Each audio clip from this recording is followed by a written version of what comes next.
Hey, ngayon hindi ako nakasama sa flag ceremony, last flag ceremony. Thank you Yung mga binigay nyo, alam nyo, lahat nung magsimula nung advisor ako ng Santa Cruz South, nakaparador yan. Tinipressure ko yan lahat, nakaparador pa hanggang Kabanggan, San Antonio, yung mga binigay nyo sulat. Nandun pa, may sarili siyang aparador. Pati mga damit, mga regalo nila, hindi ko ginagamit, pati tuwalya. Alam nila yan, yung mga dati kong estudyante na naging advisor ko. Ay, naging class advisor hanggang lahat, nakatago. Tinipressure ko, hindi ko tinatapon, hindi ko sinusulit. Ganun po ka-importante yung mga message nyo, kahit na maliit lang yan. Lahat ng binibigay nyo, hindi ko ginagamit, nandun pa rin. May isang aparador rin sa bahay. Thank you thank you. Siguro hindi naman ito yung last. Babalik ako, malay nyo. Kasi sabi after graduation, i-relocate ulit kami, i-arrange mo rin. Sana. Okay. Lawis, ulitin ko to. Baka mamaya kasi tatawag mamaya. Meron na lang. Sabi ko, huwag na tayo mag-send out kasi may magwe-welcome tayo ng bagong principal. Kasi marami naman ako nandito Okay lang yun kahit wala ng send out.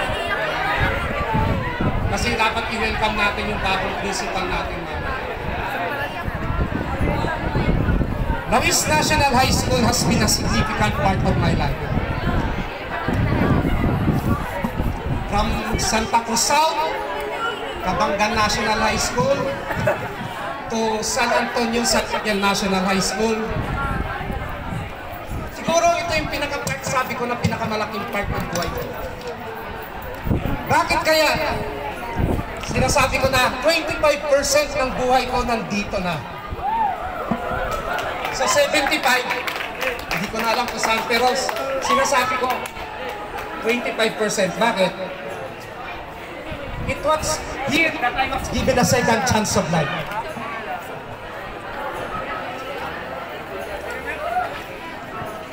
During my first 6 months in the school, alam niyo yan, I was struck by COVID-19 and spent a month confined in the hospital. Yung sa tingin ko, hindi na ako mabubuhay. Yun po yung totoo. 8 tanks of oxygen every day na hindi na ako makakain. Talagang walang-wala. Saan ka ba nakakita? Dala ko pa yung SBM.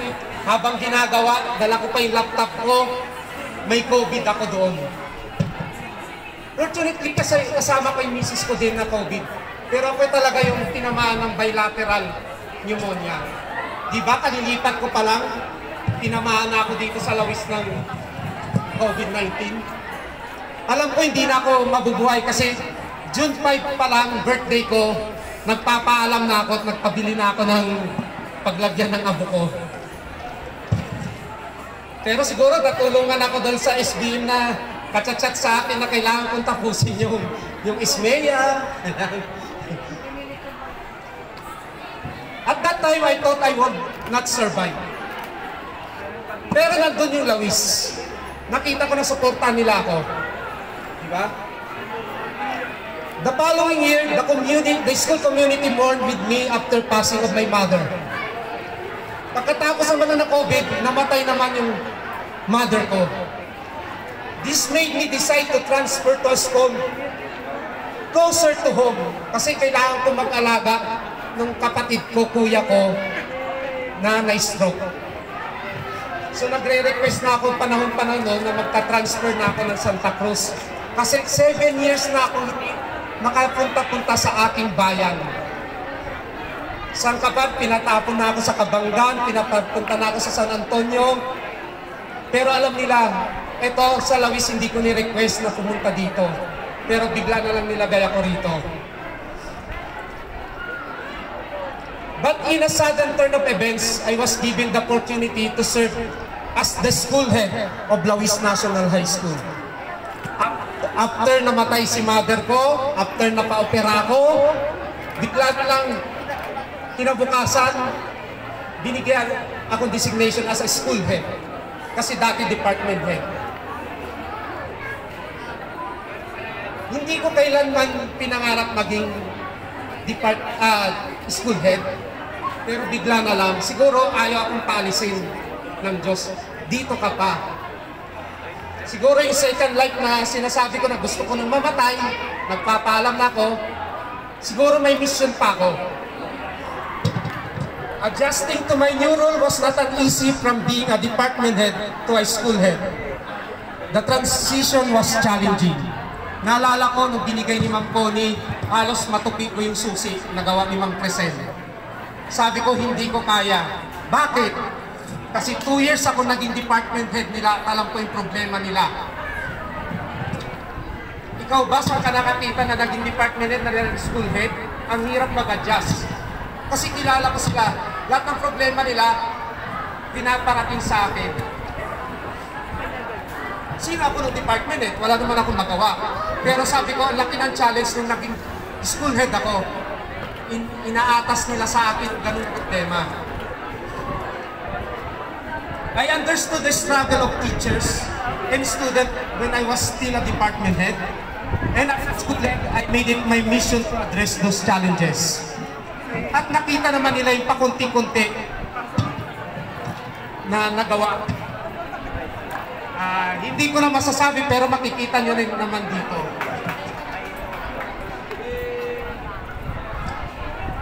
Here at Kawis National High School, I learned to be a Solicitor General.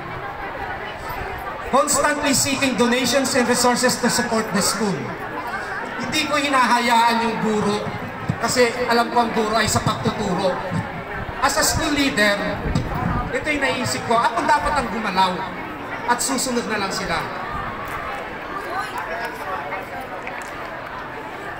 It was also here that I was with child. Dito ako nagkaroon ng anak. Sabi ko sa inyo, 25% ng buhay ko nasa Lawis National High School. Becoming a father and realize how much more I wanted to live. Kung noong panahon na wala pa akong anak, gusto ko nang mamatay. Kaya tinatanggap ko lahat ng stress. Sabi ko, kailan pa? Pero ngayon, nung nagkaanak na ako, gusto ko pa palang humaba ang buhay.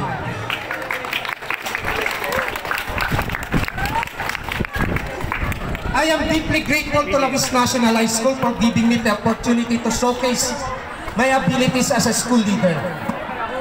Dati, katulong lang ako ng department, ng school head. Pero dito, nabigyan ako ng data na may pakita ko na kaya ko pala bilang school leader. It was here that I was honored as the outstanding school head of the district. Ang tagal ko lang inasal, maging outstanding teacher, ginawa ko na lahat ng project ko, magsimula sa Santa Cruz, pero dito lang ako na nabigyan. Alam nila yan, nag-apply ako ng supervisor, pero hindi naman ako na-recognize, pero dito lang sa Lawis National High School. I was also here that I passed the NQuest, which paved the way for the promotion of principal work.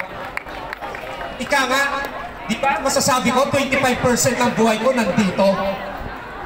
For 4 years, I can truly say that this mission in life, a mission I'm privileged to fulfill, especially after given a second chance of life. Kaya masasabi ko, ito pala yung mission ko, kaya nabuhay pa ako.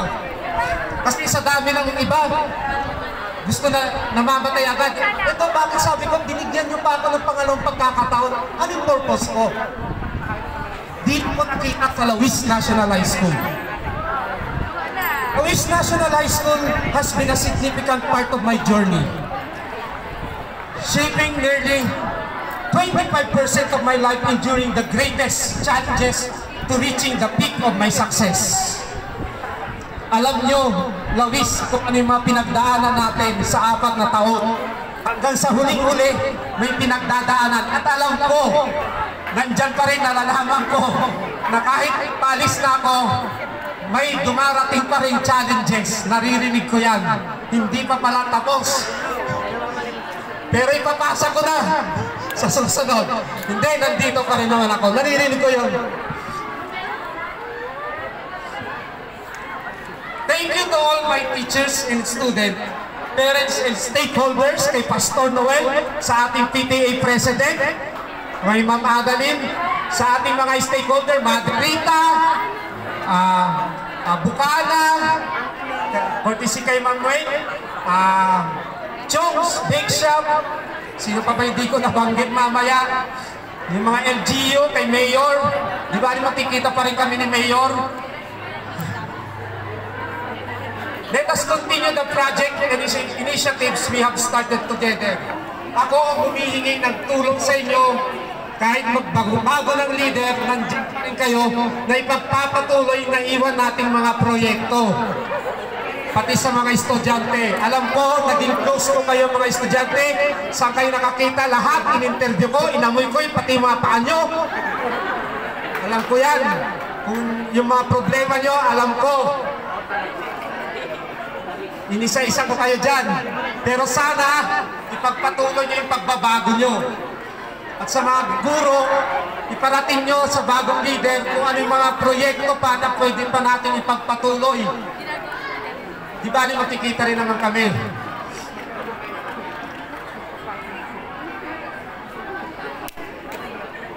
This is Engineer Roel Imersa, your colleague, brother, friend, and father.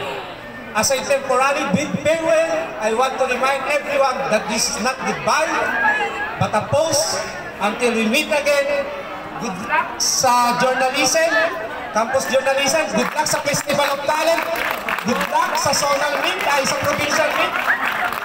At good luck sa mga project nyo. For now, I'm signing off.